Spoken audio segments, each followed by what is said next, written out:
ने उन्हें गोवा से कर्नाटक में भेजा है। कर्नाटक के 28 से मोदी जी को देना है, एनडीए को देना है।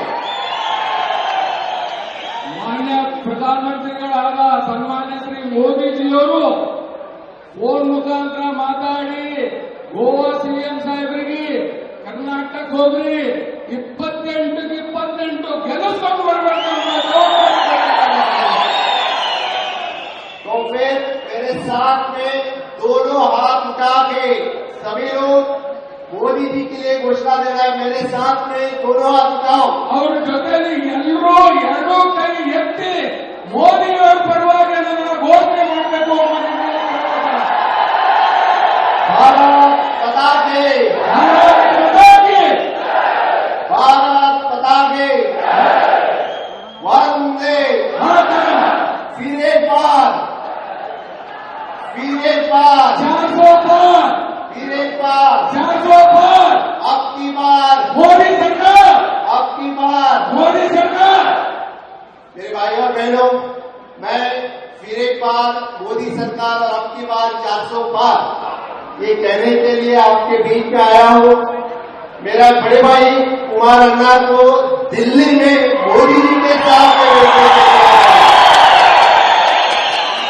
ಅಣ್ಣತಮ್ಮಂದಿರೇ, ಇವತ್ತೇನಲ್ಲ ಅಬ್ಕಿ ಬಾರ್ 400 ಪಾರ್ ಎಂಬ ಮುಖಾಂತರ ಇವತ್ತು ಸನ್ಮಾನ್ಯ ಕುಮಾರಸ್ವಾಮಿ ಅವರಿಗೆ ದಿಲ್ಲಿ ಕಳ್ತಂತ ಪ್ರಯತ್ನಕ್ಕೆ ಬಂದಿದ್ದೀರಿ ಎಂಬ ನಿಟ್ಟಿನಲ್ಲಿ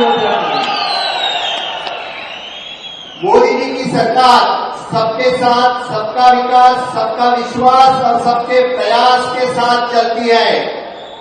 ಮೋದಿಜಿಯವರ ಸರ್ಕಾರ सबके साथ ಅಂದ್ರೆ ಎಲ್ಲರ ಜೊತೆಯಲ್ಲಿ सबका विकास, ಎಲ್ಲರಿಗೂ ಅಭಿವೃದ್ಧಿ, सबका साथ ಎಲ್ಲರ ಜೊತೆಯಲ್ಲಿ सबका विश्वास, ಎಲ್ಲರೂ ವಿಶ್ವಾಸ ತಗೊಂಡಂತ ಒಂದು ಸರ್ಕಾರ।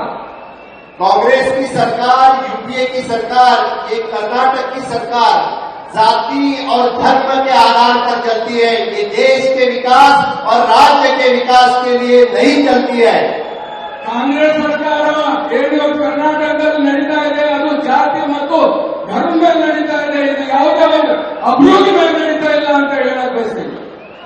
मोदी जी की सरकार 4 पिलर के ऊपर नारी शक्ति, युवा शक्ति, किसान शक्ति और गरीब कल्याण के खातिर काम करती है।